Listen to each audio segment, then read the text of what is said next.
Buenas tardes con la clase de Sociología. El día de hoy vamos a realizar el primer episodio de este podcast. Me encuentro con Matías Carvajal, estudiante de la carrera de Economía de la Universidad de San Francisco en séptimo semestre. Y el día de hoy vamos a hablar sobre la desigualdad social y cómo el acceso a la desigualdad al capital cultural profundiza la estratificación social en el país. Por ello contamos con Matías Carvajal. Y bueno, más que nada estamos aquí. Muchísimas gracias por la invitación. Hablar de la desigualdad en Ecuador no es solo un análisis sociológico, ¿sabes? Sino una conversación urgente y humana. A mi punto de vista, la desigualdad no es simplemente una diferencia de ingresos, es una diferencia de posibilidades, ¿sabes? De libertades y de horizontes vitales. Perfecto, Matías. Entonces, bueno, para comenzar con esta entrevista, quería preguntarte cómo describiría la desigualdad en el Ecuador hoy en día. Pues a ver, Ecuador es uno de los países que ha mejorado ciertos indicadores, especialmente en reducción de pobreza, ¿no? En diferentes momentos históricos. Sin embargo, la desigualdad estructural sigue siendo muy profunda, ya que se manifiesta en al menos 5 niveles principales.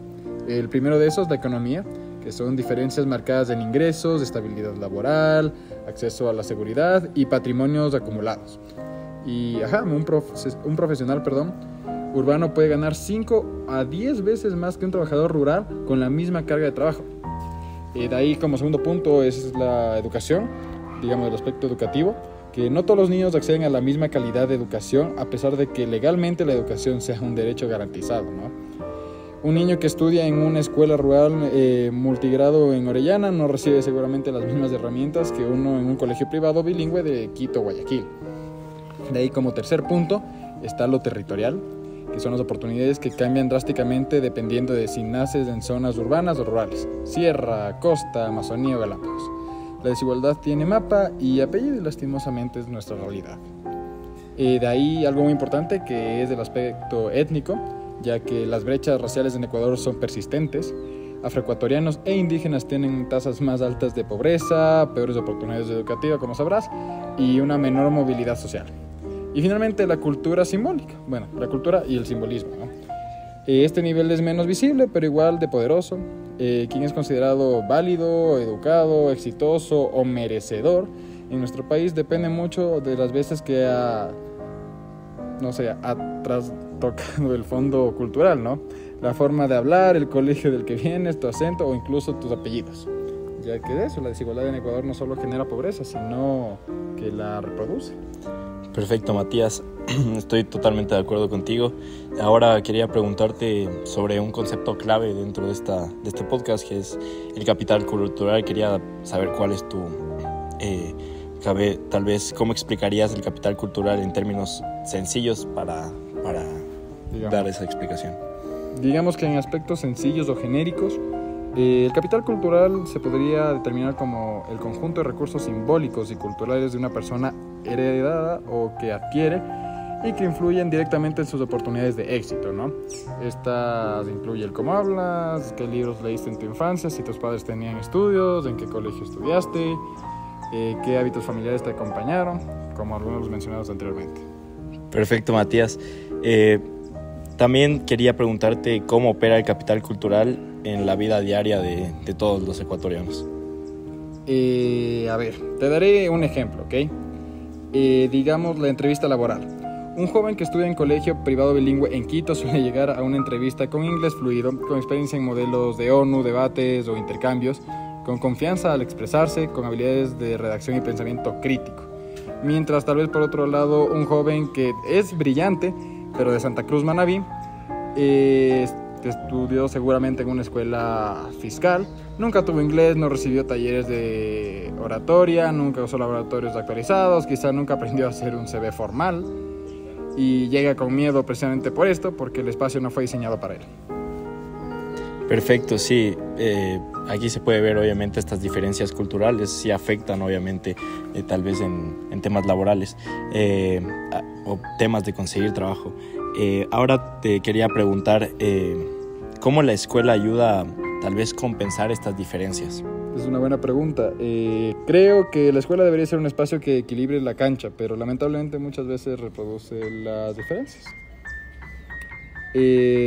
No sé, digamos, En la escuela hacen estudiar a todos la misma metodología, aunque no todos llegaron con las mismas bases, ¿sabes? Evalúan resultados en lugar de procesos, premian a quien ya tiene las ventajas desde la cuna.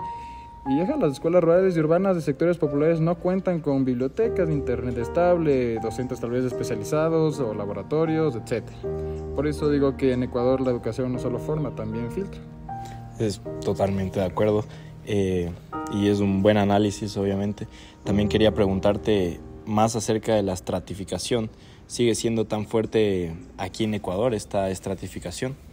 Absolutamente. Ecuador es un país donde el origen sigue marcando la trayectoria vital, ya que la estratificación se observa en el apellido, el colegio, barrio, acento, apariencia, el círculo social, la universidad, etc. Ya que a veces antes de que hables ya fuiste evaluado, ya fuiste juzgado de cierta forma. Y existe una frase, de hecho, que escucho mucho en las investigaciones cualitativas, que es: aquí el ascensor social está dañado. Perfecto. Ahora quería preguntarte la siguiente pregunta, que era: ¿cree que en Ecuador tal vez se castiga socialmente la pobreza cultural? Sí, en Ecuador no solo se castiga a ser pobre económicamente, también se penaliza, ¿sabes? Con hablar muy costeño, tener acento serrano marcado, no usar las palabras correctas, por decirlo así, no vestirse como se debe, no conocer los códigos de comportamiento de las clases medias y altas, ya que, la frase de no parece profesional es muchas veces una manera educada de decir no encaja en nuestro capital cultural. Y, eso es gravísimo. Sí, esto es obviamente fuerte aquí, porque ya no es que se evalúa su capacidad, su inteligencia o su compromiso, sino que se evalúa por dónde la persona creció, o algo que ya no depende de esta persona, sino claro, son factores externos.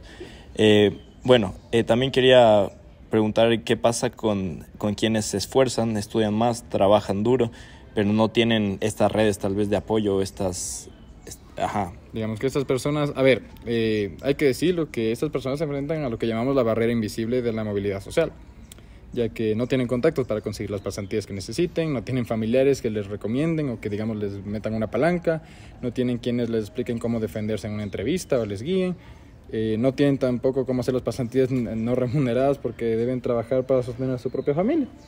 Y finalmente, como sabes, esto es algo que ocurre y es totalmente, digamos, normal aquí en Ecuador y en el mercado laboral, además, ya que suele premiar a quien te recomendó más que a qué sabes hacer o cómo lo haces. Totalmente. Muchas veces, como dijiste, se basa esto mucho en temas conocidos para el ámbito laboral, palancas como tal, y ya no se evalúa tanto tu capacidad, sino Exacto, también tus contactos, por así decirlo.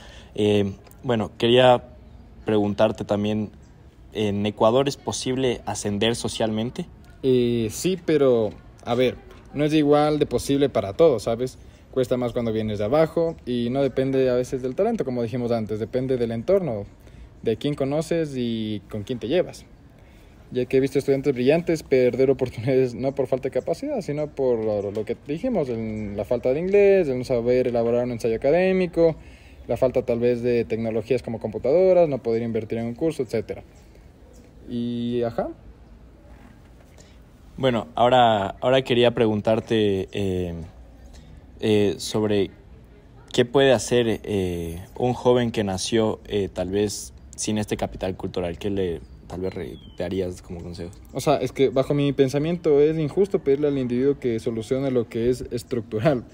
Pero lo que sí está, digamos, en su poder es buscar mentores, aprovechar las becas, unirse a grupos estudiantiles, tomar cursos gratuitos en línea, tal vez acercarse a bibliotecas públicas para ampliar su conocimiento y sobre todo hacer un buen networking, que es crear redes profesionales desde temprano. Y ya, el capital cultural se puede construir, pero es más difícil cuando el sistema no se lo facilita. Perfecto, Matías. Como para ir cerrando, ¿qué mensaje final dejarías como de este podcast para quienes nos están escuchando? Quiero que esté claro y sea de entendimiento, digamos, global, que la desigualdad no es natural, sino es construida socialmente, es una construcción social. Y lo que se construye se puede también transformar. Pero mientras Ecuador siga, evaluando a las personas por la cuna que tuvieron en vez de por el futuro que quieren construir, seguiremos perdiendo talento, creatividad y oportunidades, sobre todo como país. Perfecto, Matías. La verdad, muchas gracias por este tiempo y por esta entrevista, este podcast. Quería agradecerte y ya. Muchísimas gracias.